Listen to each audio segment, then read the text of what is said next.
This is Comic Geek Speak, episode 117.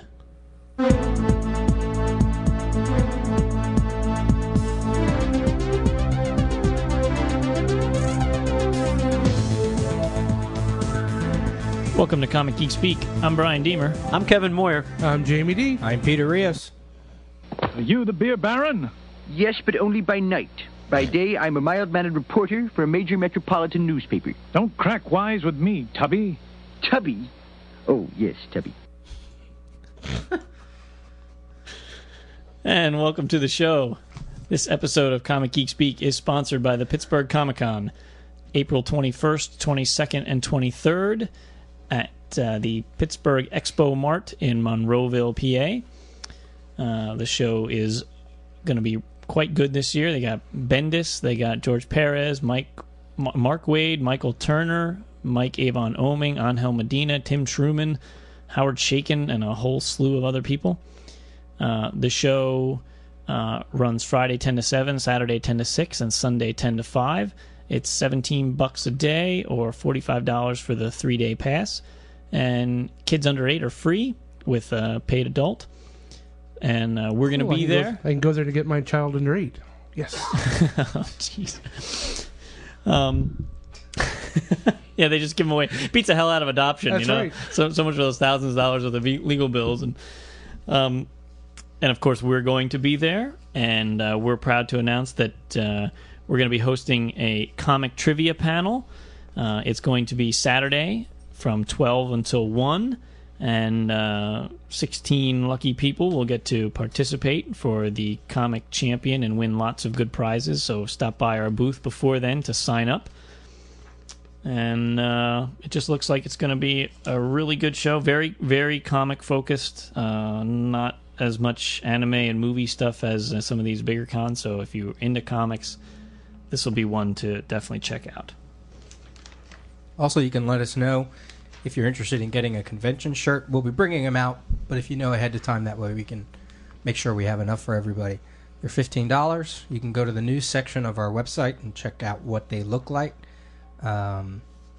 Everybody seemed to be very pleased with the shirts that they got at New York. We haven't heard anything back about any kind of mishaps or whatever, so check them out. This is our second stop on our CGS convention tour. Just don't wash them. That's right. Yeah. What? He said he didn't have any complaints about the shirts that he sold. I said, just don't wash them. Oh, don't. Oh, and I just read this here. Free admission on Sunday for anyone in costume. So, that's a good deal. Uh-oh. Uh-oh. Peter wants to see some anime girls. No, we might have to dress up. Why not? We have a booth. I got a costume. Wait, we're getting it anyway. I guess not. I come in my birthday suit. Thanks, but no thanks. Here comes Captain Tidy Whitey. Remember that guy? What was that guy's name when we did the improv comedy thing? The guy who every time he got on Captain stage, Underpants. he found a way to get into his boxers. Yeah. and then he played Wolverine in the Crusaders episode. You know that tryout, episode 6? Yeah, this episode 6 that never made it out. The membership drive thing. Yeah, what was his name? God, I can't remember. He was funny.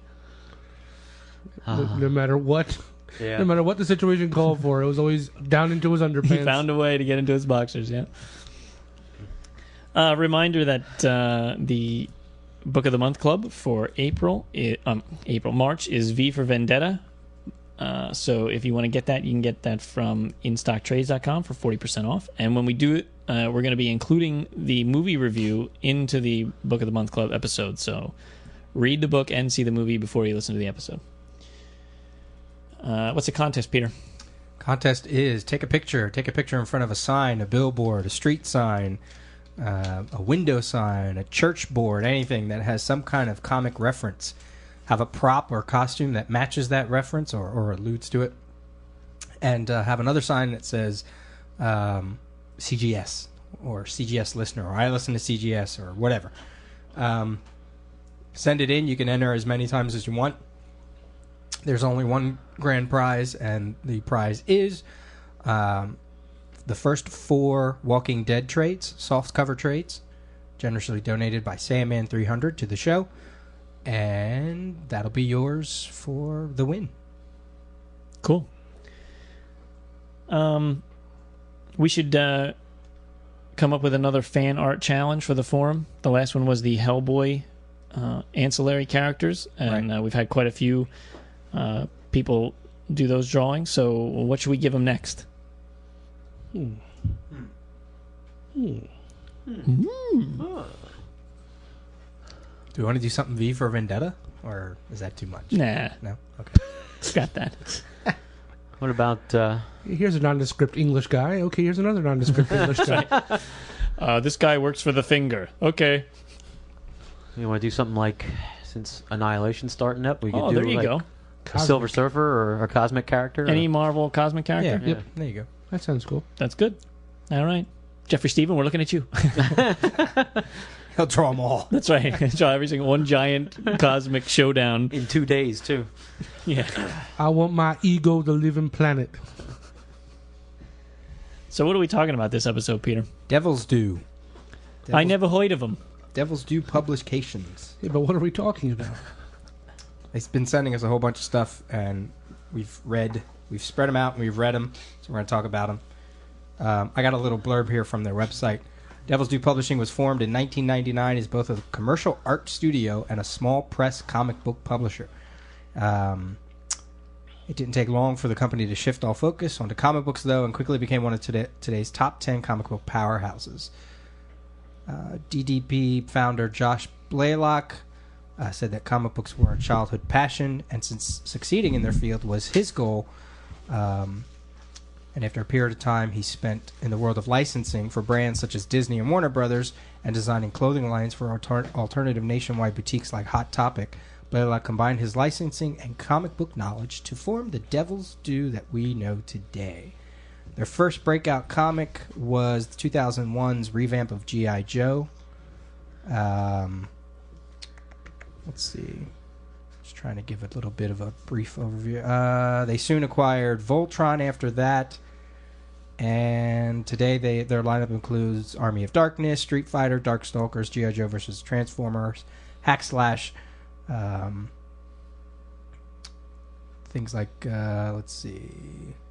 Oh, and the Aftermath line, which I'm not sure if they continue to do that. Their motto is "Pop culture is our culture." They embrace the roots of modern comics, music, movies, and the pop culture that shape our lives today. And they're represented out in Hollywood by Alter Ego Entertainment. I know Hack Slash was just picked up not too long ago. Yeah, it was optioned. Yeah. Tim Seeley going to be raking in the big bucks. And they do. I mean, they if you check out their webpage and their MySpace and look at them in general and their booth, they really do have an image that they like to throw out. So we thought we'd give them a little bit of a spotlight today. And there were a lot of people around their booth, too. Oh, man, yeah. That's what I seem to notice a lot at different shows. They really create a buzz, and people are eating it up. Yeah, because they're not afraid to tap into that market of video games and nostalgia, 80s nostalgia with the G.I. Joe and when they did the Voltron stuff, and they got something for everybody, I swear. I mean, they even have little digest books, and I mean, that's, you go on their website and see their output. They have a lot of stuff. Mm-hmm. Yeah, the first thing I read from them was when they first revamped G.I. Joe. You know, I was starving for G.I. Joe, so I read that for like a year or so, and then I got Voltron, of course, because, you know, I love Voltron was my favorite when I was a kid, man. I think that was the first thing I got from them. And then Mike Norton drew Voltron for one of the series that they on that, and that was cool.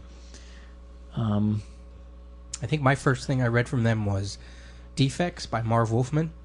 Yeah, I was picking up those too. Mm-hmm. He took a band of youths and gave them powers through some weird, mysterious way, and it was their little struggle for finding out what happened to them, how they got these powers. Mm-hmm. And it was good. It was only, what, 5-6 issues, something like that? 4 or 5? Yeah, 6 I think 5 or 6. And it is traded. And then it stopped. They said they were going to do more, but I don't know if it's because of I don't know what they just didn't put out anymore. But I enjoyed it. Actually, That was the Aftermath stuff, right. yeah. Mm-hmm. And they did that with 2 other titles. I can't think of what they are right now. Hold on, I got it right here. But and they were kind of gonna. It looked like they were gonna try to build their own universe. And you're right, Peter. I don't know exactly what happened. The Defects was good. It reminded you of old time Teen Titans with a little bit of X-Men thrown in. Yeah. And it was really good. They did the Aftermath line had Defects, Breakdown, Blade of Komori, and Infantry. Okay. Any of those ring a bell? Semi, yeah. What's that? What I was were going you to say, no, go ahead. Okay. I was just going to say that, like a month and a half ago, a friend of mine gave me a whole pile of Hack Slash because she loves them, and I was very apprehensive at first because I thought, why should I care about this book? And but then I read some of them because when a girl tells you to read a comic, you read a comic because you got to impress the girl, and I actually kind of says the married man. yeah, but she's friends of ours. So I'm gonna make her happy, and I actually dug it, and I was happy when they sent us the preview copy of that next issue of Hack Slash because I kind of feel compelled to read it now because it's kind of intriguing to me, and talked to Tim Seeley at the New York Con, and he was just a way cool guy, like totally nice and totally friendly. So I kind of appreciate his work now a little more, and he. What's that? Go ahead. Who else? You talked to Tim Seeley. You talked to Josh Blaylock, right? Yeah. Yeah. And who was the artist that you talked to? He does the covers for Killer 7. I can't remember his name. Hold on, I'm looking for it here. Crap, that's... Do you have Killer Do we 7 have- in front? He has Killer Oh, you 7 have in front of him. Killer 7 comic in front of you. So, And these are all interviews that will be airing in about another week, so yeah. you'll hear all this stuff. Sanford Green. There you go. He was really nice, too. The cool thing that they're doing now, this made me very happy, was they're doing the comic adaptation of the R.A. Salvatore Dark Elf trilogy, which, if you haven't read those novels, they're fantastic, and they're doing those. They're Forgotten Realms books, and then now they started they started doing some of the Dragonlance books as well, right? Mm-hmm. And I was never a Dragonlance guy; I was a Forgotten Realms guy. So but I know there's a lot of people who are into Dragonlance big time, and What are those? Are they based on role playing? Because I've always heard about them. TSR stuff. Well, yeah, I mean, based on role playing, based on Dungeons and Dragons, the original They were like game. two different worlds. Yeah, they're two different universes in D&D, and Forgotten Realms is kind of like the most popular one, and then the most popular books are this Dark Elf series by R.A. Salvatore. I mean, every one it comes out is on the New York Times bestseller list. Every year he releases one novel a year, always goes right on the bestseller list. They're really good, and because he had done some stuff with CrossGen before they closed their doors, and now Devil's Due scooped them up, and Tim Seeley's drawing the Dark Elf series. There were 3 books, so they're doing 3 miniseries, and each of them is 3 issues. So there'd be 9 issues total to read the whole story, and it's definitely worth checking out because the artwork is fantastic, and I mean the story is based on Bob Salvatore's stuff, and it's great. So you got 80s properties, you got fantasy / role playing, I guess, or however you want to call that, what you were just talking about, and you got over the top violent video game comics, and then you got the chaos line, which is all the bad girl, evil Ernie stuff, So they really have a wide selection of stuff. Plus, one of the big things they were advertising was the fact that they're going to be publishing the Family Guy comic book. Oh boy, a lot of people will go nuts for that. Actually, I'm looking forward to that. I usually don't like the comic book adaptations of TV shows because they usually just don't hit true. But I'm at least going to give this one a try because I know the company it's coming from, and I know that they usually don't put out bad stuff. My problem with them is it's just one of those companies. Sorry, Peter, didn't mean to blow you off the mic. It's just one of those companies that there's not a lot out there that I really am that interested in. And even with them sending us this free stuff, I found myself trying desperately to find something to read just to give an opinion or just to make it worth their while to keep sending us free stuff to read. Well, they have genres, and if your reading habits don't fall into those genres, it can be difficult to break into. But like that's why I found hack slash to be surprising. I don't really dig those hack slash horror movies, which is what it's kind of a riff on. That's not my thing. A lot of people love them, but so I was like, well, I don't get this. Why do I want to read this book? And then the first one I read was about this killer that gets loose at a comic convention, and they kill Robert Kirkman, and they kill some other people in the comic, and so that was kind of interesting. And the two main characters are this punky chick, and I'm a sucker for punk chicks, so that got me hooked right there, And then her like guy is this guy. What the hell's his name now? I'm terrible at remembering that kind of stuff. But he's like this big ogre guy, and he wears a gas mask to hide the fact that he's like a beast, and he wears this big overcoat, and he's real tall and hunky, and hulky actually, and so it's just kind of interesting, and he's very his characterization is funny, and they play off of that, and then this young punk girl goes around and they kill hack slash killers. That's their whole thing. They go around and they find the people who are killing Friday the 13th style, and they kill them. And they just wander around the country and go from town to town, and they're kind of like the A-team. If you can find them, and they accept that they will help you, and that kind of thing. And that's what they do. So it's kind of it's kind of funny, It's That makes me actually want to pick that up now, because it hack slash. But I've been hearing people say things about it, and I'm hoping they go and they will start publishing these in trade paperbacks. That's what there is a hack slash trade. Is there? Okay. Yeah, because at first it was hack slash was like a bunch of one shot specials. Okay. And then this last one was a 3-issue miniseries, and I don't know what the plan is after this. I think is it going to an ongoing or another mini or something? But they stepped up from one shots to minis, and it may eventually be an ongoing. Okay. I'm not sure. Does this ring any bell? There's an ad in one of this in the Killer 7 issue about coming out March 2006 hack slash trailers or obituary, blood and nuts, and dead celebrities. The reason I'm saying obituary orbit because it says orbit and then obituary. Art by Mike Norton. Oh, that's right. Yeah, he drew an issue. Blood and Nuts by Scotty Young. It looks like a killer anthropomorphic kind of character. A funny, violent animal character, I guess. And Dead Celebrities, art by Stefano Caselli from G.I. Joe America's Elite. And those are the characters you're talking about there, right? Yeah. I need somebody to explain to me their whole G.I. Joe thing, because their G.I. Joe universe has changed so much. When the series first came out, it continued like where the original Marvel G.I. Joe kind of left off. It was like 10 years later or whatever. So I read it for a while, and then I had to cut back, so I got rid of most of my 80s property comics. But then they were doing like that series continued, and then they were doing like the ultimate version of G.I. Joe, where like they relaunched the whole thing, and it was like if G.I. Joe started now. Mm-hmm. And they had two like specials, Cobra and G.I. Joe, and then they started an ongoing or something, but that didn't last very long. But that was really good. And now they've started a new G.I. Joe series, and I'm not sure where that fits into continuity. Like, is it continuing again the Marvel thing, or is it just a whole reimagining, or is it some in between? I don't really know. So I don't know what the deal is with that. I cannot help you on that in any way, shape, or form. I know. He's too busy Shane still buys them all. Billy Joel concert. I'm sure if I talk to Susan, she'll explain it to me.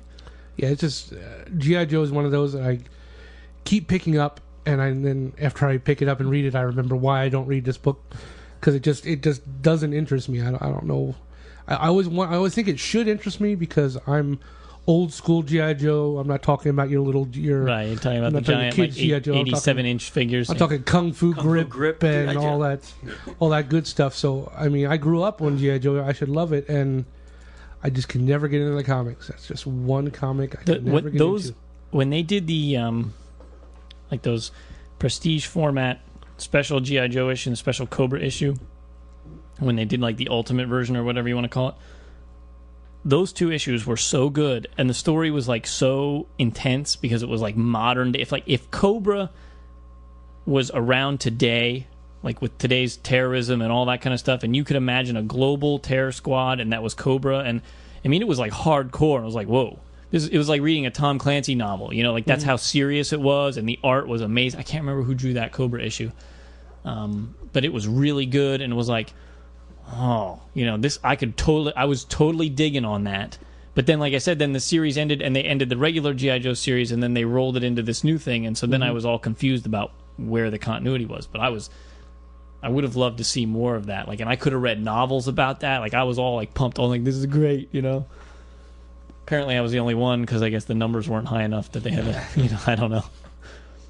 It was you and Shane buying it. That's right. I read the first issue of that, How to Self-Publish Comics, Not Just Create Them, Volume 1 of 4, Building the Infrastructure by Josh Blaylock. And I don't think I've ever had anybody or any comic explain it to me like this did. There's plenty of comics out there about how to draw, how to lay out panels, how to do sequential art, how to do storytelling, yada, yada, yada. But this one, he goes into like how to get into Diamond and what it means to be in Diamond and what you need to do to build to get an account and a relationship with like shipping people like DHL and UPS, and how you can save money because they compete for your business other than, you know, what not like the post office and things like that. Right. How to go about getting printers for your books, depending on how many you're going to print. You know, should you just go to Kinko's? You know, and marketing material. And in the wrap up of this first issue, he kind of says, you know, I hope I wasn't too harsh and came across as a meanie or whatever. But I was like, I didn't think that at all. Like, I read this and I went, oh, you know, I never even thought of that. Now I've never even thought about starting up my own comic or anything like that. But this goes beyond that. It's about small business in general. Exactly. Almost. It's the small business of being a small press publisher. And like, he lays it on the line. He says, you know, there are a lot of times people come up to him and they're so excited. They're like, I got put into Diamond. And he's like, yeah, okay. You paid them to put you in there. Why are you excited about it? Now you got to prove to them that, you know, you're going to sell books and you got to get books out there. And so, you know, he lays it out there. And I was really surprised that it went into that much depth. I wasn't sure what I was going to read. He also has mock invoices in the back, how to read a purchase order, how to invoicing your distributors for the books that they send out, how to read a printer quote, how to read a printing invoice. What are some of the other other little things here? Your solicitation information. He goes into a pretty cool thing about the differences between the direct market and between the book trade. What does he call it? Distribution, bookstores. Yeah, just distributing through bookstores, and the differences and the pros and cons for both things. You know, like when you solicit in Diamond, you're soliciting 2 months ahead of time, but when you solicit at bookstores, sometimes those solicitations go out a year before the books even come out. So there's those differences that I was never aware of. Of course, he goes into the whole thing about the direct market. You know, it's not returnable, but the book market is, and the pros and cons for that. He talks about the whole distribution wars during the 90s between Diamond and Capital and Heroes World and Friendly Franks, and how all of a sudden everybody started to get into the exclusive race, and that's pretty much what made Diamond the big corporate entity that they are today. So it's good. I was really surprised. I was not expecting, and it's all dialogue. It's all words. There's no, at least in this thing, the reader copy that they sent, there's no pictures. It's not like understanding comics. It's not like you're reading a comic book. It's just flat out like a how-to guide. Exactly what it says: how to self-publish comics, not just create them. And that really is what it is. Volume 2 is, which should be out this month, is building your creative team. So again, he's going at it from like a completely business side end of it, and he also gives his little own personal history of how he got into the business and how he's able to handle the administrative versus the creative, and it was interesting. If I was 19, 20 and just really passionate about a book, and you have less cares back then, it'd be tempting. It'd be tempting to take this and go, okay, let me see if I can do it. Because he even talks about that. He talks about, if you have that one book that you've been pushing for 4 years, well, then maybe you should be trying something else. Like try to step back from your own work and take an open, honest look at it and say, okay, should I be developing something else? Should I totally let this go? And like he talks about Robert Kirkman, basically started out with Battle Pope, but managed through connections with Eric Larson and Image and all this to get his other things out there, like Invincible and Walking Dead. Yes, Walking Dead, which then led to him for writing to Marvel. And he said, if that didn't work out for him, if he didn't go that track, he doubts that he would still be doing Battle Pope and pushing that. He probably would have tried something else, go another angle. So he had some good insights, and they also have a contest which it's called the Helping Hand Contest, and it kind of goes along with this.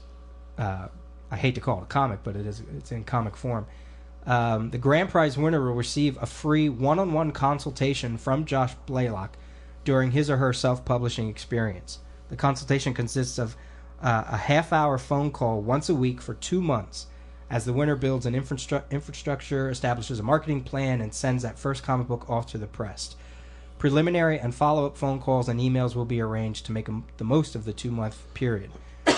All you have to do is, it's not just an art contest. You actually have to go to him with artist and writer samples, and as well a business plan. Basically, let's see what else. Each entry should include your plan for setting up your goals, your marketing goals, your momentum, how you're going to keep going once your book hits the stands. Contest deadline is June 15th, 2006, but they will not be looking at submissions until May. They don't want people to rush into this. 2 runners-up will receive a one-time half-hour consultation session with Blaylock, and that's and I was like, wow, that's pretty cool.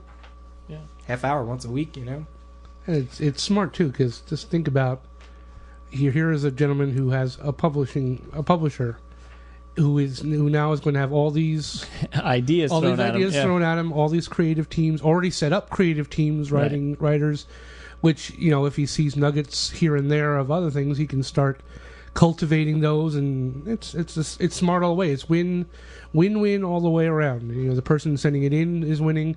He's winning by finding new talent and helping to cultivate new talent, and hopefully the readers are winning too by finding new books and new stuff to read.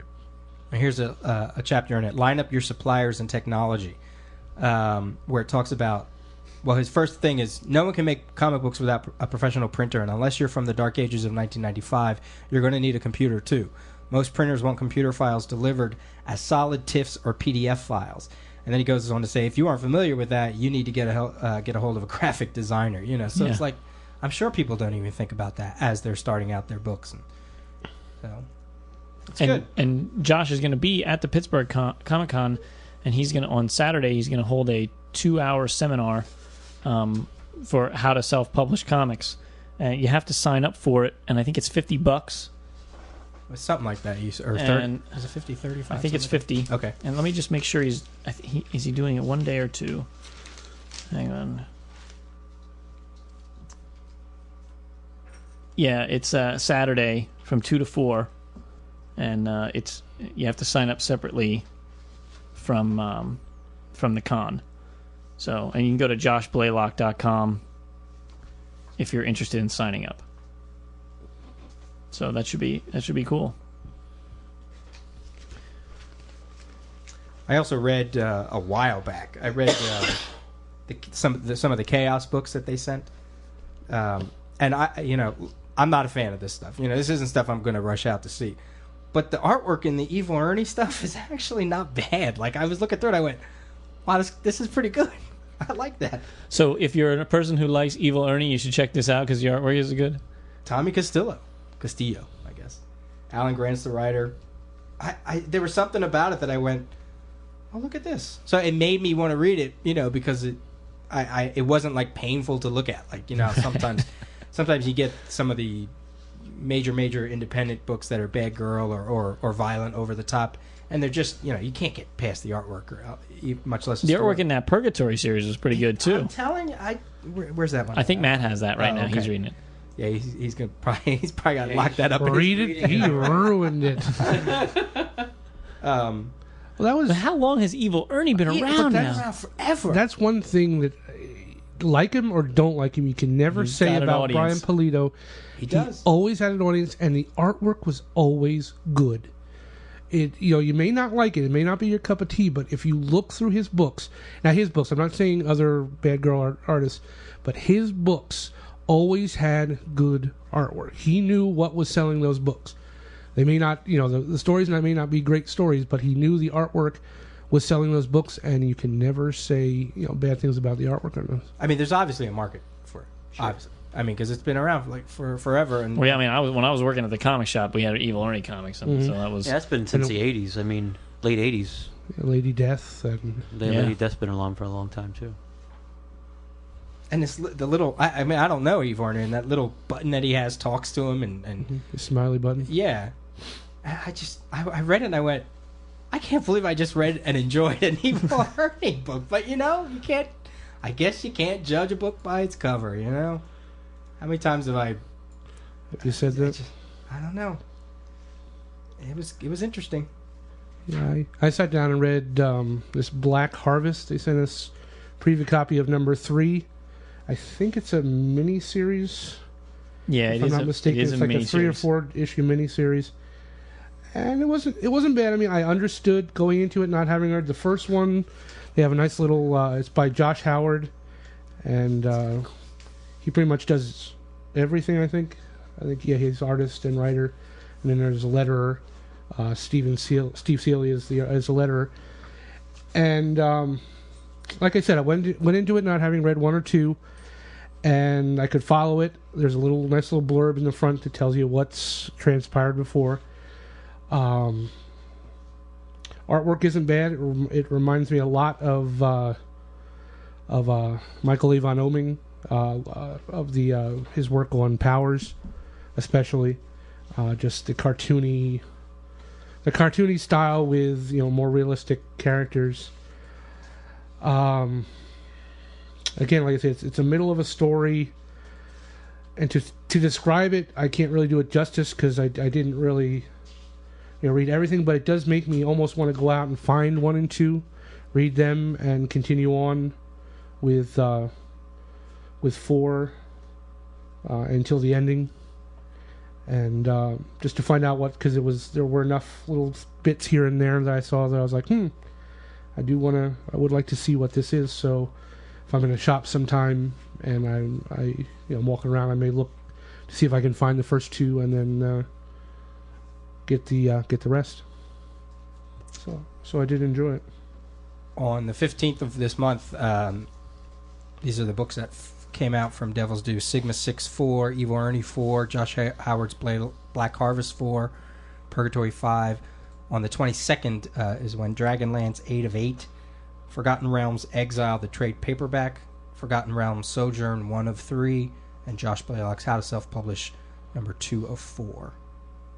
And the contest you can check out at www.devilsdue.net/helping_hand, or just go to their website, devilsdue.net, and they'll have a link. They have links, I'll tell you one publication we didn't really talk about that they had at the show that I picked up and looked at and I really liked, and I'm probably going to try to pick up a copy of it.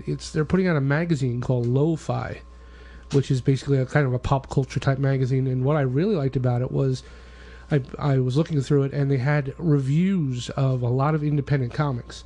Not stuff they did, but other stuff that they had reviews of. And I guess they did video games and probably movies. Just skimming through it, I caught the comic book part. But really looked nice, and for the price, I think it was only like $4.99 or $5.99. It was as thick as Wizard, so I'm figuring, it's if you're going to spend the money for Wizard, you might want to at least try this out if you like independent comics. give this a look. Yeah, and he said that's something that they acquired.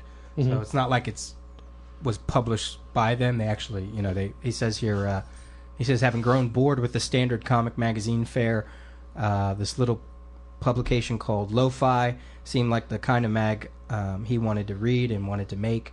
So he formed a partnership with the owner, and they're now releasing it under the Devil's Due banner. So yeah, I'm gonna look to see, and I'm pretty sure I'm gonna place an order for it with the new DCBS order that I put in. Cool. Well, you'll have to give us an update. They have here Snake Eyes Declassified by Larry Hama. The complete trade paperback coming out in April 2006. No, I tapped the original. Might as well. Featuring an introduction and an all-new 5-page story by Snake Eyes creator Larry Hama. Okay. Sorry to get you all excited there. But it says here, plus a comprehensive guide to the events and characters of the entire saga. Well, there was a mini series or a one shot or something like that with Snake Eyes. What's that? There was a mini series or that I'm pretty sure with Snake Eyes. Yeah. But that's a trade of. Right. Okay. Snake Eyes Declassified. Well, it just seemed like he wasn't sure when he was done reading it. Well, he's sometimes a nincompoop, so Yes. you let it go. Even though I said Snake Eyes. Snake Eyes. All right. Cool.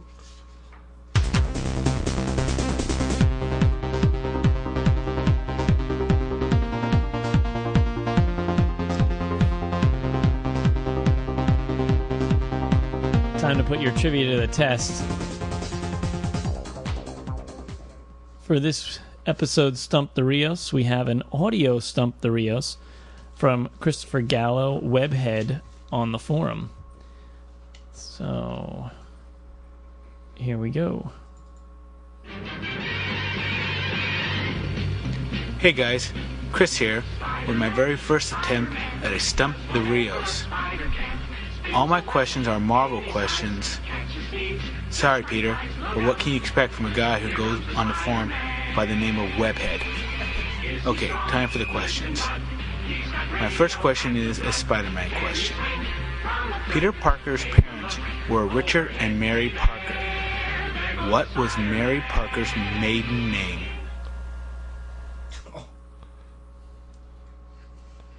Wow, Kevin's making a face like he doesn't even know. Is it Aunt May who's Riley? She's Riley, so and they weren't sisters, right? They were friends, right? They were friends.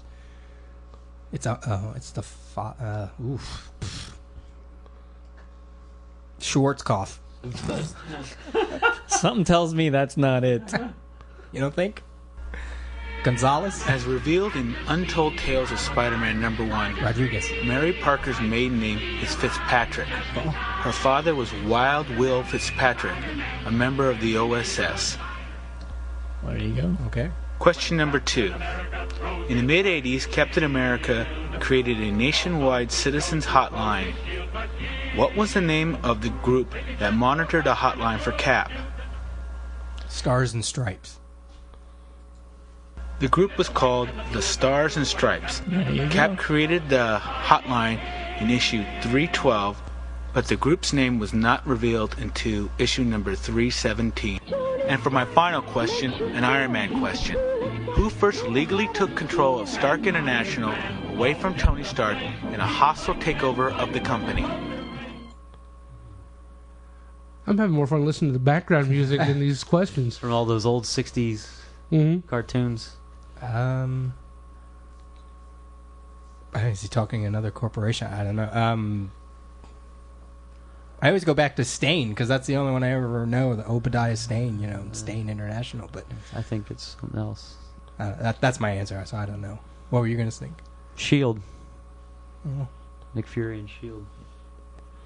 I always go to Stain too when it's hostile takeover or Trask.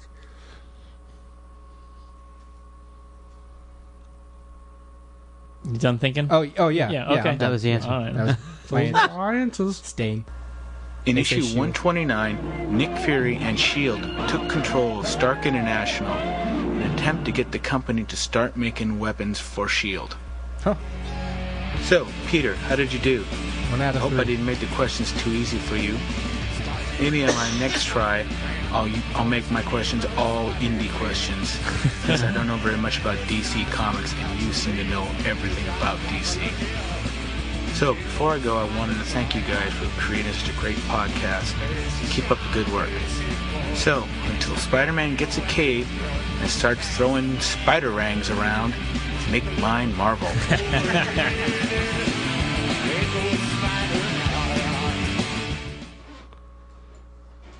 50 cents. Yeah. Did you catch what issue he said with the Iron Man stuff? 129. Yeah, 129. That was in the Dave Michelini, John Romita Jr., ask. and Bob Layton run with the Demon in the Bottle. Which has just been traded, I Yep. think. It's coming out. Or a new printing of it? A new printing of it's coming out. Yeah. It's not released yet, though, is it? No, it was. No, it I was just believe this. solicited, right? It's April, or is it March or April? Let's say April. I thought. But But yeah, might it be is. There is the new trade, It's which, within the next couple months. which is brilliant. I mean, I highly recommend getting that trade. It's a really good collection of a great story. Yeah. I never read the whole thing, but I know I've read bits. Oh, and I've pieces reread of it. that time and time again. I have the original trade when it first came out, and I often go back and read that every once in a while. Really good stuff. That Captain America question, the only reason I know that is because I read up on his origins, like through the Marvel Universe handbooks. The one time we did the Captain America Spotlight, yeah. And I do remember that when he was also the cartoonist. He also had that group of people that helped him. Well, that was the out. time of the Scourge and all that stuff. Yeah. And, yeah. It was all Grunwald and all that happy stuff going on. Yeah, So now you wanted to, speaking of Marvel, we want to go into our Marvel events again, and we want to focus on, real quick, on Acts of Vengeance, Atlantis Attacks, and the Evolutionary War. 3 line-wide crossovers. 2 of them were in annuals, and one of them was just in a whole slew of books. This Acts of Vengeance, man, just That was everything. yowza. That was all universe inclusive. I mean, everybody was involved in that. Well, we can start with that one. So That was by far one of my favorites as far as the crossover was. I mean, that was basically all the villains got together. I shouldn't say all of them, but the majority of especially the big top villains got together and decided that they couldn't defeat their heroes individually, so they decided to gang together and then throw the wrench into the system of switch adversaries. bait and switch. Yeah, which I thought was brilliant. I thought it was a great idea. It was something different, something unique. And it did. It encompassed everybody. I mean, it was just... And it was neat because I was anxious. I wanted to see, like, how would this character fight this villain and stuff, So I really enjoyed Like I that said, aspect one of of it. them was Daredevil went up against Ultron or something like that. Yeah. Yeah. And the Senti run with John Romita Jr. Was that So, I mean... Cap against the armadillo?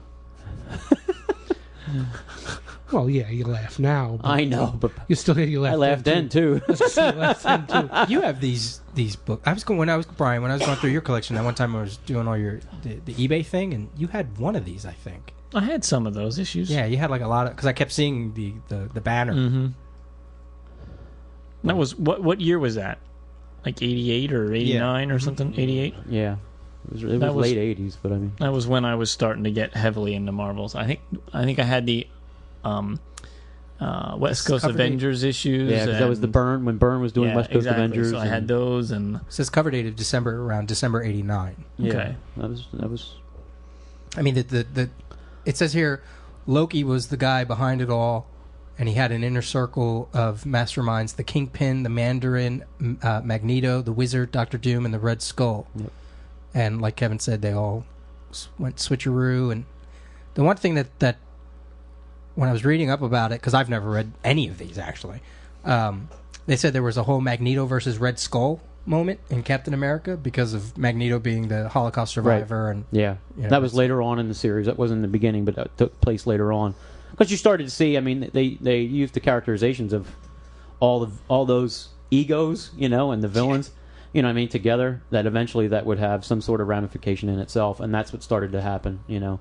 Beyond them winning or losing in their battles and such, and then their own infrastructure kind of collapsing with their, like I Right. said, with all the egos colliding and that transpiring. So it started to fall apart from the inside as well, not just from the heroes getting together. And these are, when you look at all the crossovers, and I'll list them in a moment, but it's like, you would it'd be kind of cool to get that in a trade or 2 trades or 3 trades. That'd be multiple maybe, volumes. Yeah. But I wonder what it's also like. You could probably also find them very easily in the back issue bins. I know there was a big stink at the time when Byrne was doing West Coast Avengers, and this whole thing transpired, and Magneto fought against the West Coast Avengers, and the last man standing was Iron Man. So everybody was thinking, well, what the hell, Iron Man against Magneto, and so everybody was like geared up for this big battle, or what you thought was going to be not a big battle, and ended up Iron Man took him out because he had some special coating that was anti-magnetic, and it was just so stupid. Which, for me, was something with Byrne. Byrne always used to take that extra step to try to explain things, try to put the realism, the physics, try to figure things out, the quantum physics or whatever, to try to back up his theories. He always took that extra effort. So I gave him credit for that. But when he did that, everybody was just like, you got to be kidding me. This is just... Which, if you think about it, if you know any properties, stainless steel is anti-magnetic. So if he would have made a suit of armor out of stainless steel... Stainless steel or aluminum? Both, actually. Stainless steel isn't magnetic? Yeah. Stainless steel and aluminum are not magnetic. Well, I know aluminum isn't.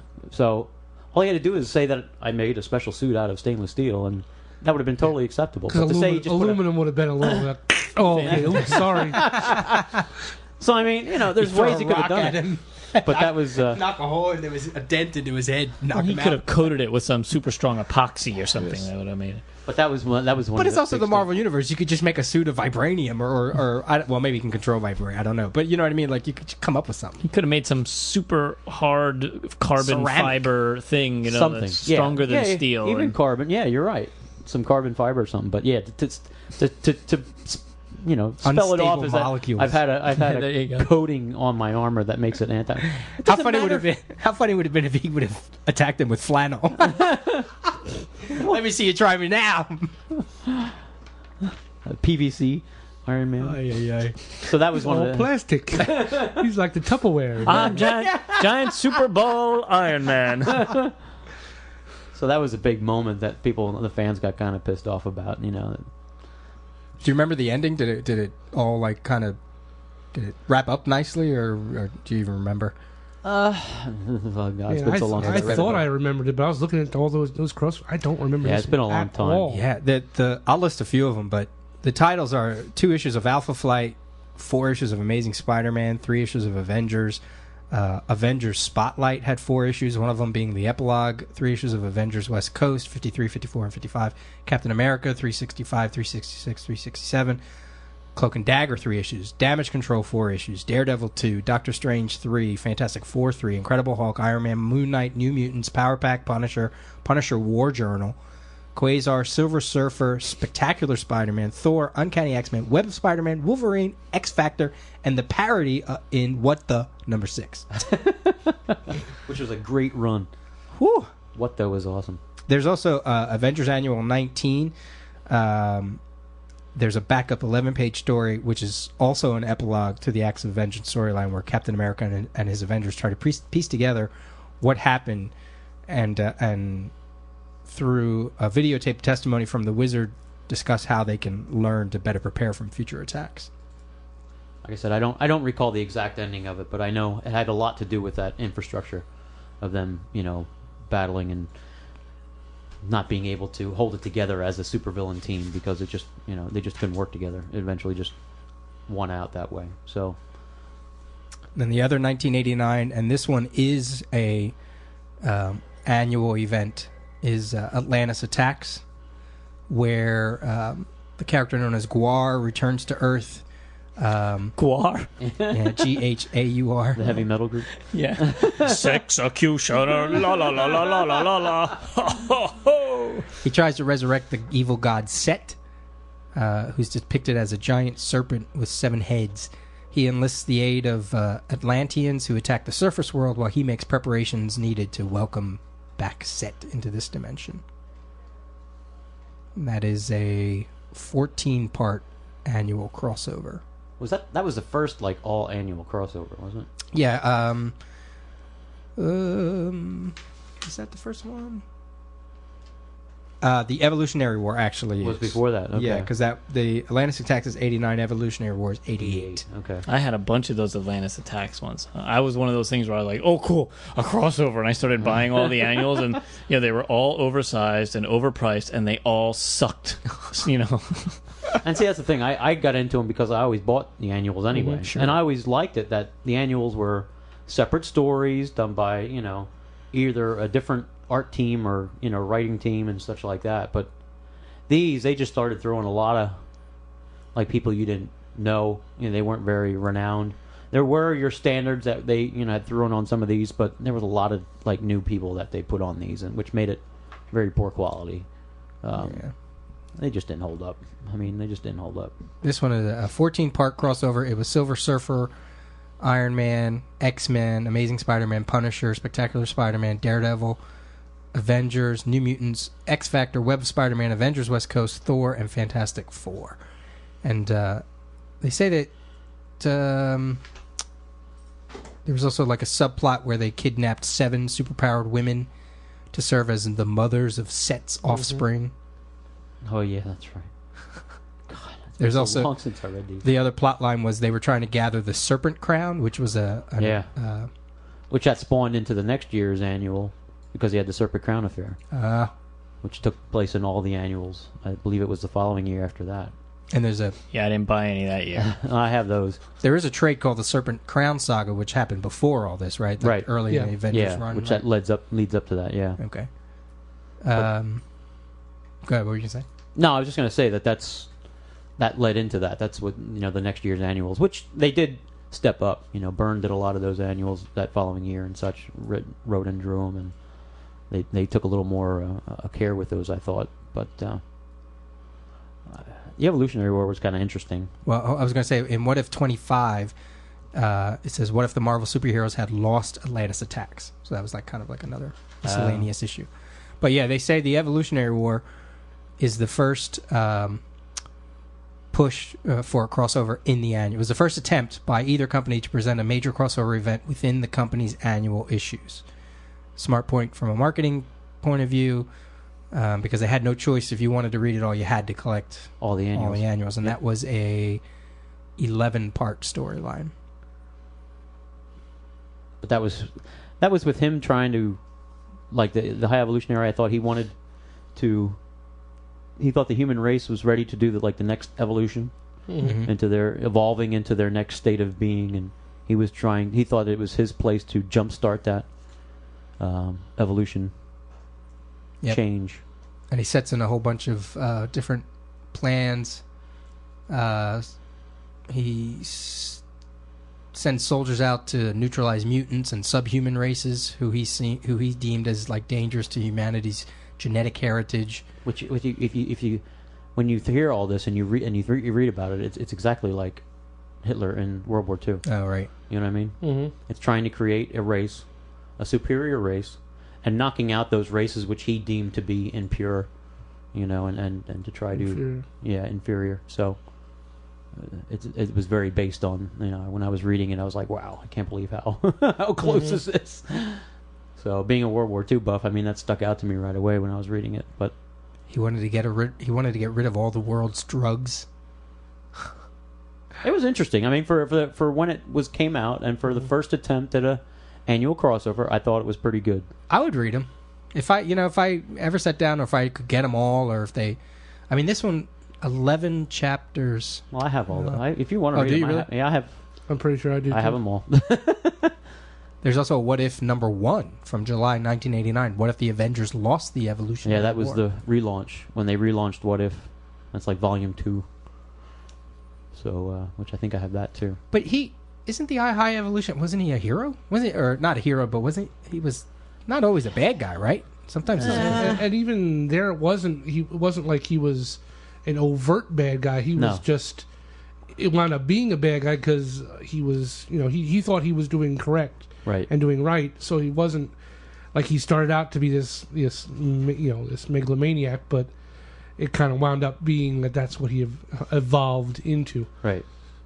I always loved those characters. High Evolutionary was always a cool character. This is when they evolved him actually as well. when he became into this like super being, like Bova and Wundagore Mountain. Yeah, and that all was. I mean, those. that was reading those old Avengers and stuff with all, with Quicksilver and Wanda and all that. That was great. I loved that stuff. Spider Woman, with all the Wundagore Mountain and all that mythology and stuff. It was great. But this is where they changed it, and evolved him he actually became like a sentient being kind of thing too. That's what I thought. When at the end, he evolved into sort of yeah. It says here, using his science on himself to evolve into a godlike figure, he eventually went mad with all the knowledge he possessed, and instinctively devolved into a single-celled organism. However, his pre-programmed suit of armor brought him back to life and sanity, and he set out on his new mission to help humanity reach its destiny as the universe's most perfectly evolved species.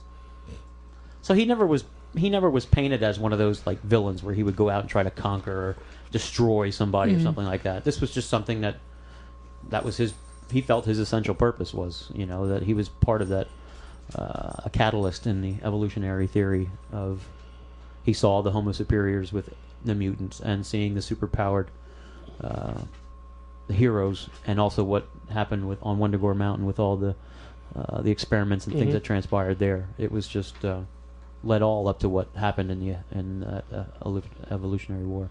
But that's where he grew to be the giant version of himself too, because before that he was always like every villain's human gotta size. grow. Yeah, well, they always got to grow by the end of it. So that's where that took place as well. But that was good. I liked the High Evolutionary War. I thought that was decently done. Wasn't brilliant, but it was good. 11 chapters in the 1988 annuals of X Factor, Punisher, Silver Surfer, New Mutants, Fantastic Four, Amazing Spider-Man, Uncanny X-Men, Web of Spider-Man, West Coast Avengers, Spectacular Spider-Man, and Avengers. The hell did you eat? Too much Mountain Dew. That was the first Punisher annual? Punisher Annual 1. Yes, I thought. Wow. And these are when Marvel wasn't as segregated, like they didn't push the X-Men universe off to one side and the Avengers to the other side. Yeah, they're more of a... This was like Marvel group. universe. Right. Everybody involved, no matter what. Even though it was, breeding into what became of the 90s. I mean, well, yeah. This is what started that movement into all that stuff. But up to that point, nothing was taken out of, like you said, taken apart from the rest of the universe or spotlighted in a different way. Everything was more, like you said, cohesive. So the next time we talk, we'll do the. I kind of skipped over Inferno. An Extinction Agenda, because there's storylines in the X-Men universe, but I can't say that they were like line-wide crossovers or that they were even all that.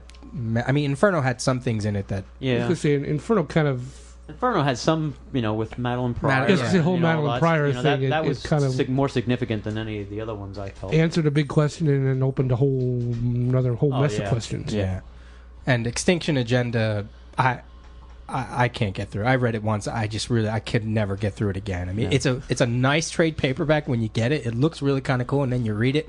I was just. Was that the one that was all polybagged?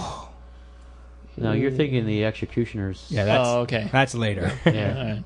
The Extinction Agenda had that Cameron Hodge. I was going to say, was that the Cameron Hodge where he was the monster? Yeah. It just. Yeah, that was some bad stuff. It was. Woo. So the next one that we're going to talk about is the trilogy: Infinity Gauntlet, Infinity War, and Infinity Crusade. So we'll talk about that in another episode. Cool. And we'll have to get Adam Murdo because he started with Infinity War or Infinity Gauntlet. Crusade or one of them. Infinity Gauntlet was the first one. Yeah, but he said he joined. He started with one that wasn't very good. Yeah. And he loved it. He loved the whole whichever one had the doppelganger one, the doppelganger That heroes. was War, I That was think. War, I think. Yeah. I have to Crusade reread Gauntlet. I haven't read that for a long time. Well, let's not talk about it too much. Yeah. But we'll get him on for that. Get his opinion on Which for ties right into Annihilation and all the Exactly. stuff coming out. So Exactly. you'll see a lot of relevance in that. Hey, I have while we're on the Marvel topic, I have a question. I'm reading the Okay. Thing. Yeah. that Avengers, the Galactic Storm trade, Oh. and it has this bearded Thor in. What's the deal? He's all like, "Yo, bro, like, hey, man, this is crazy." Like, when did Thor become not Norse and become like Surfer Thor, when- Valley guy? What was the deal with that? That's when he was. They changed Thor's. That wasn't Thor. That's the Eric Masters character. Well, Am I wrong? you're talking Thunderstrike. Yeah. Thunderstrike was, the Eric Masters. and that's But he was Thor. Like he No, they were. In Well, they're this one calling he him is. Thor. for a time he took Well, over. he took for Thor. over. For Yeah, that's Thor. what I meant. Yeah, He took yeah, over yeah. as Thor. But they're two different characters. Yes. Yeah. Yeah, Thor had gone away or died, or they thought he was dead. They thought he was dead. And nobody knew that he was masquerading as Thor too, right? Mhm. Right. It was It's crazy. besides the different mallet that he had, it was like the tri-shaped. Yeah, Thunderstrike. Yeah. So that was. Well, in this thing, he's holding Mjolnir, and even says, Mjolnir, go, or whatever. I mean, but he's talking total like surfer dude language, and the uniform is exactly the same, and everything. it is the exact same costume. Oh yeah, But it has like Well, that wasn't the future Thor then, was it? no. That No. Darko? No, it was Thunderstrike before he became Thunderstrike. Before he became Thunderstrike, Yeah. He had okay. taken over. I can't remember why it was. Like you said, I think they thought he was dead, or Odin had taken away his powers in one of those struggles, or he had lost Yeah. a fight somewhere, and it was a whole another character who tried to step in, but he was the hey dude and all that kind of stuff. And he has his helmet actually has like a little mask part Thing that around covers his his eye. eyes. Right. Yeah. Yeah. So So, and he's actually in Infinity Gauntlet too. Yeah. Oh, that's the same. Well, That's the same Thunderstrike, guy. when he got his own series in, was actually kind of a cool character. When he evolved from what you're describing when he was in that thing. Actually, because I bought all those, and I was actually... Because to me, it was like reading the old Thor, because they put Eric Masterson, it was like reading the Donald Blake Thor. Where he changed back and Yeah, forth. so it was that whole... they kind of brought that back in. That's what Thunderstrike brought back to the mix, compared to... Because, with all that what transpired with Walt Simonson and Thor, he got away from all that. So this was their way of doing that, and then you could have two Thor characters. You had one that had evolved out of what Simonson did, and now you had this other one that was reminiscent of what the original And Thor was like. every company would do. I mean, they were doing. sure. Iron Man had War Machine, Thor had Thunderstrike, Green Arrow had Green Arrow. There were two Green Arrows. There were. Superman had Steel and Superboy and all. Like Batman had Azrael. Yeah. I mean, that was That was like a running everybody was- theme, yeah. Wonder Woman had Artemis. That's true. Cap You're right. had U.S. Agent. That's right. I couldn't remember that. It's like they were going So crazy. yeah, that's what that is. That's what that's all about. Are you liking the? Yeah, it's quite good so far. And speaking of Green Arrow, I just read the latest trade of Green Arrow. It goes up to issue 50, Okay. and after Phil Hester stopped drawing and some other dude took over, boy, is that some crap ass artwork. I can't remember the guy's name because he You looks didn't want like to remember it? he looks like My brain won't remember. You know when Mad does those parodies of things like of the new movie that came out Yeah, last like week the or Alfred whatever? Newman character, yeah. It looks like that. I swear to God. Let me go get it. You got to see this. Yeah, because I got to read that one. No, we're going to be in trouble. Wait till you say who it is. Probably be somebody that... Howard Chaykin. Oh man, I don't know. I haven't read it, so I don't know. It's I can't just even discovered Jack Kirby. Oh my God. Tom Fowler. I don't know. I don't I know. never heard of him. You look in the second half of that book. I mean, I swear to God, it's like reading a Mad Magazine parody. I was so like, it just everybody's making a funky face, and it completely changed the way that I read it. Because the first 5 issues in there are kick ass, and as soon as I got to that artwork, even though it's still Judd Winnick writing it, it just It distracted you from... I kept thinking it was supposed to be a comedy and not a serious storyline. It's terrible. Yeah, look at that. I mean, it's atrocious. Terrible. Yo. It is atrocious. It is Hold- pretty. What do you really think of it, Brian? Tell us. Yeah, don't hold back. I can't. It's not a funny book. There's the whole thing. I mean, I don't want to spoil it, but I mean, it's a very serious storyline and it's heavy duty. And then I'm reading freaking Mad Magazine I like Judd Winnick's stuff. Everything he's written, because his Green Arrow run has been fantastic. Yeah, so I can imagine. I wouldn't expect it to be like a Oh my God, parody. It's a little. it's rough. way off yeah, kilter there. Yeah, look at some. Everybody's making this goofy face, and like they all have like rubber face, like chins that stick out, like Jay Leno and shit. It's like, what the hell is going Bug-eyed. on? You bastards! I don't know. And especially coming off of Phil Hester. Oh yeah, who's just like perfect on. And Scott McDaniel's doing it now, so it's like, Well, that's Scott McDaniel's usually pretty solid. yeah, this stuff, yeah, it's a little off. No, it's more than a little off. It's pure crap. I haven't read those issues yet, so I haven't even. I didn't if even you want notice to borrow, the change. if you No, want, I have them you at have home. them? Yeah, Okay. I have them at home. Like Jameson said, crap, mega crap.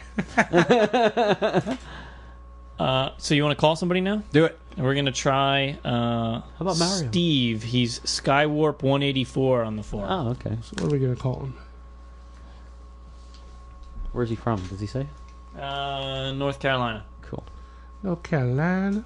So it's 7:30. So he should Same be time zone. home and by his phone. Yeah. Probably on the crapper.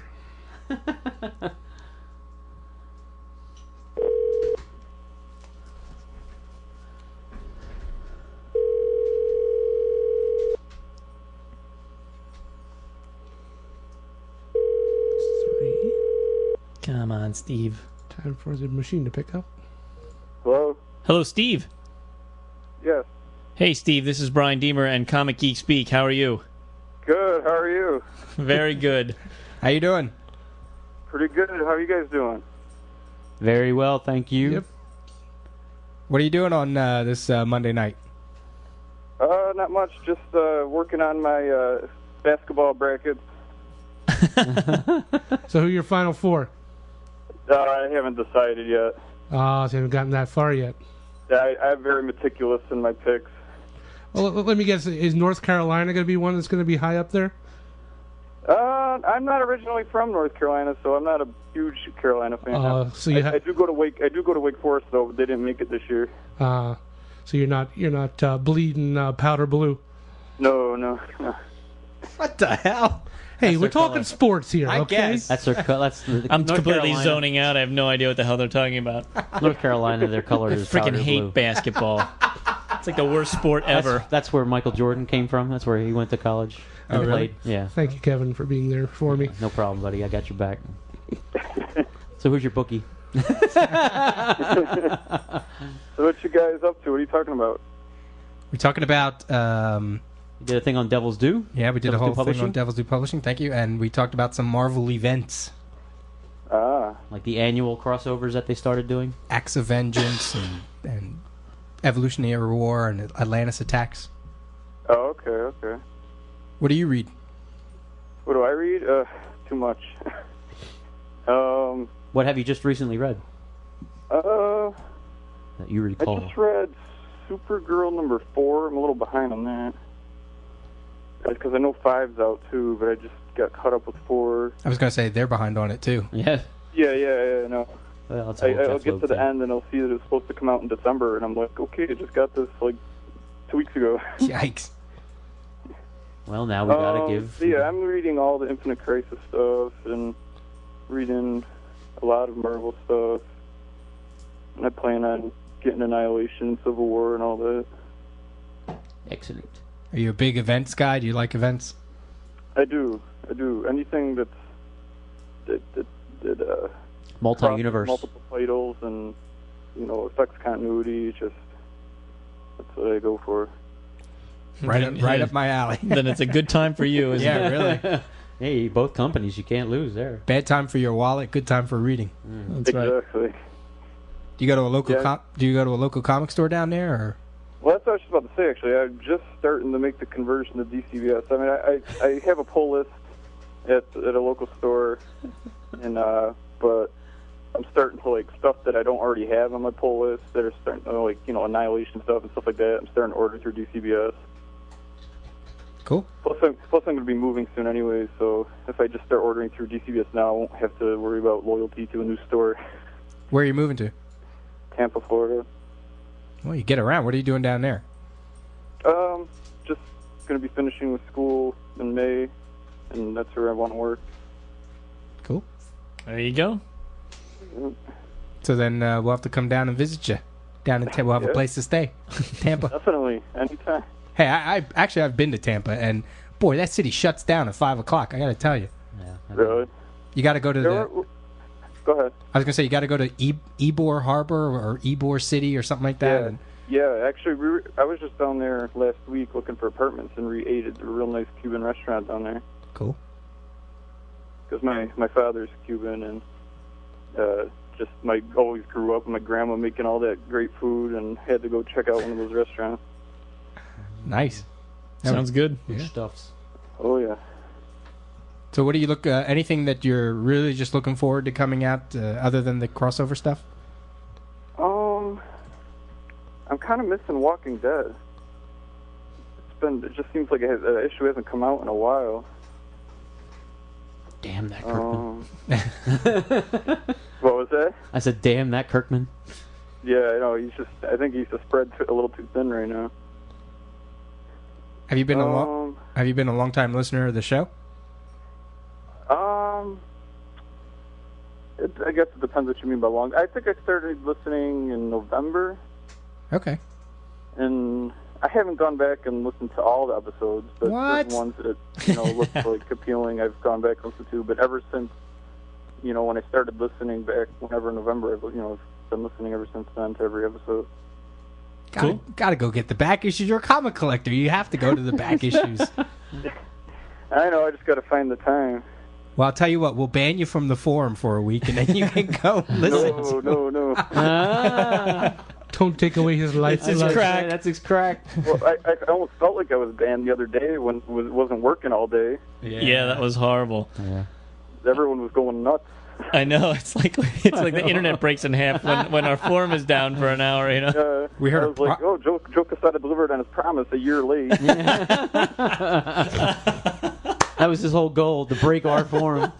Yeah. Wait until Had nothing to do with It Hawkeye. doesn't really have anything to do with Hawkeye either. wait until no one's looking and then break the internet. I think we have too many. The forum's getting too big for its britches. We got to upgrade our server or something to handle more traffic. It just went over 800 people, I think. Yeah, today it cracked 800. Yep. So I was having some trouble getting on. I don't know a lot what's of going on times. with all these evil twins. I don't know. That's a weird thing.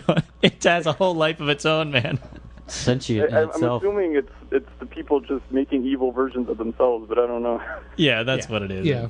It's funny when I first was reading, I was like, "What are they doing now?" Yeah. But I put on there the inmates are running the asylum. That's right. And they redid Little Witches. Oh yeah, Avatar and they gave her a midriff, and she even called herself her own evil twin a little slut and stuff. It was just so funny. The whole thing is great. Yeah. Gotta love it. Yeah, I'm gonna try. Unfortunately, I'm gonna be moving right before Heroes Con because I'm only like 90 minutes from Charlotte, but I'm still gonna try and make it up from Florida to Heroes Con, and hopefully Cool. I'll be able to meet you guys. Very cool. Excellent. Sounds good. All right, man. We're looking forward to it. Yeah, I can't wait. I've never been to a con before, so. Oh my gosh. Well, we'll help you take your virginity. Yep. I'm wrong. You said that. I didn't. Well, you're not even going to be there. So No, I know. You're not gonna be there, Brian? No, my best friend's getting married that weekend, so I'm tied up for the whole weekend. I'm anxious to go to one of his shows. I haven't. Yeah. I've always read about him, always checked him out and stuff. But This one's going to be hot. yeah, Yeah, after what happened last year, it sounds like it's gonna be. this one's gonna be banging. Uh, Cool. All right, bro. Thanks for being home. Yeah, thanks for answering your phone. And good luck to you. thanks, you guys. I'll look forward to listening to you guys in the future. Yep. Yep, Stay on touch and stay in the forum. And Yep, everybody will definitely. see you in Heroes Con. Yeah. All right. Have a good night. All right. You too. Bye-bye. Bye. I, Hey, I just found out that my best friend from junior high is getting married the Saturday of Baltimore. Well, that's no good.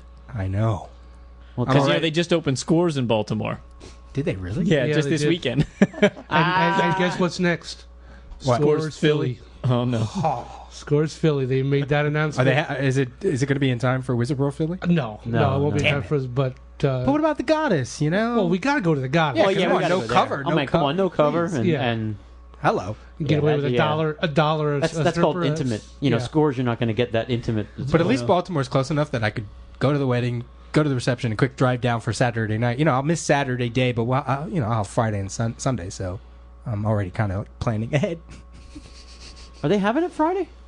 Was it Friday? I thought it was only Saturday and Sunday. Was it only Saturday? It was only No, Saturday. They were talking about doing Friday, Oh, but you're then right. they said depending on the attendance, and then they only announced Saturday and Do Sunday. they do anything on Friday for like the trade or for the? Yeah, No, it was Monday. Monday was the Monday and retailer Tuesday summit. or whatever was the Retailers, yeah. retailer stuff. That's Diamond's retailer Man. summit. Well, he's going to have to change his date. Yeah, he's got plenty of time. Yeah, he's got time. He's got other friends. He probably doesn't have the invitations printed up He's yet. probably not really in love Break with her him up. anyway. Have an affair with Just go sleep with her, and then he'll break up. Sleep with her, and then I did this for my comics. Damn it! Hey, we have I have some voicemails here, so let's check those out. Hey guys, this is Brad in Dallas. I'm driving to work, and I looked over on my daily route. I looked over, and there's a minivan from New York license plate down here in Dallas. But the first three letters on it are CGS, and then it's 92 something. But I just thought that was crazy that the lengths that you guys went to advertise your show, sending people from New York down to Dallas to drive around their license plate saying CGS. I just think, I understand ambition, but I mean, come on, guys. Yeah, let's have a reality check, okay? I'm just kidding. You guys are great. Keep it up. Talk to you later. Bye. Uh-oh. He's on to us. That's right. He must be eliminated now. All I can picture is this van with like the circular window in the back with like the CGS symbol painted around it. I got another one here. Come into a neighborhood near you. Having my baby. Oh, no. What a wonderful way of saying how much I love you. Having my baby. Congratulations, Brian and Tasha. Having a baby. Oh, yeah. Comic Geek, baby. Oh man. Was that Mario again? I guess. I don't know. It sounded like it might have been Mario. The singing bandit. Strikes. And I got one more. Hello, geeks. My name is Eric Kibler, and I go by Velvis on the board. And I've got 3 questions for Stump the Rios. Oh. The first question is Marvel. We'll save it for next episode. Yeah, all right. I have it queued up then, and we'll do it next episode. Didn't he mark it Stump the Rios? No, well, when they call him with a voicemail, I have no way of knowing what it is. Right. Yeah, okay. I thought it was emailed. Pardon me. No. We've got a few minutes here. I want to go over some March dates. Just a few. Yeah. Real quick. March dates. Let's see. Cover date March 1937. Detective Comics #1. First appearance of Speed Saunders and Slam Bradley. March 13th, 1950. William H. Macy was born. March 16th, 1952. Harlan Ellison sells his first comic story to Bill Gaines at EC Comics for Weird Science Fantasy. March 29th, 1959. Mark Silvestri was born. Cover date March 1960, Brave and Bold 28, first appearance of Justice League of America. Cover date March 1963, Amazing Spider-Man #1. Cover date March 1964, Avengers #4, first appearance of Captain America in modern comics. Let's see. Allison Hannigan, born March 4th, 1974. She's the same age as me. We were meant to be together. March 4th, 1982, the release of Firestorm, Volume 2, #1, the start of the 100-issue series. Cover date of March of 1982, Captain Carrot and His Amazing Zoo Crew #1. Yee! Let's see. March 10th, 1983, Omega Man #3, first appearance of Lobo. Coyote #11 is the first work of Todd McFarlane. Cover date March 1985. Cover date March 1987, Amazing Spider-Man 298, first Todd McFarlane artwork. Here we go. Captain America 398. Cover date March 1992. Operation Galactic Storm begins. Sandman #75. Cover date of March 1996 is the end of Neil Gaiman's Vertigo series. March 20th, 1998. Investors shut down Awesome Entertainment. March. That was a black day on comics. Yeah. Did anybody notice? Maybe the 2 employees. Yeah. Oh, jeez. March 10th, 1999, Authority #1 by Allison Hitch hit the stand. March 2nd, 2001, the JLA Avengers crossover is officially announced at the Orlando, Florida MegaCon. Let's see, Blade 2 opened March 22nd, 2002. Let's see. Hold on. Zatanna Everyday Magic, the graphic novel by Dini and Mays, shipped on March 22nd, 2003, which is a great graphic novel if you've never One read shot, it. On March 17th, 2004, Marvel Comics and Dave Cockrum reached an agreement on a contract that would allow Marvel to continue to fully own the characters Cockrum created while compensating him for his years of service and for the seminal characters that he created. March 30th, 2005, DC Countdown to Infinite Crisis 80-page giant shipped with the death of Blue Beetle. So we're coming up on a year of Infinite Crisis goodiness. It only seems like 365 days. All right. On that note, we're ending the show. For amazing comedy, see Jamie. Hey, if one person out there laughed, that's all that matters to me. And if you want us to call you, send us an email with the subject "Call Me," and then include your phone number and your time zone, whatever city you're in or what state, so we know when to call you. And if you want to leave us a voicemail, it's 206-888-4805. To send us an email, it's comicgeekspeak@gmail.com, and our website is comicgeekspeak.com. This episode was sponsored by the Pittsburgh Comic-Con. Yes, April it was. 21st, 22nd, 23rd, right? Something like that. 21st, 22nd, 23rd. Yep, in Pittsburgh. At PittsburghComicCon.com. And thanks to UpAllNightGaming.com for hosting the website. And please vote for us on Podcast Alley. It's comicgeekspeak.com/vote. And a reminder that we're brought to you in conjunction with WorldFamousComics.com, your spot on the internet for the best comic book and entertainment-related columns, contests, features, reviews, news, resources, and more. And as always, we are uniting the world's mightiest heroes, one listener at a time.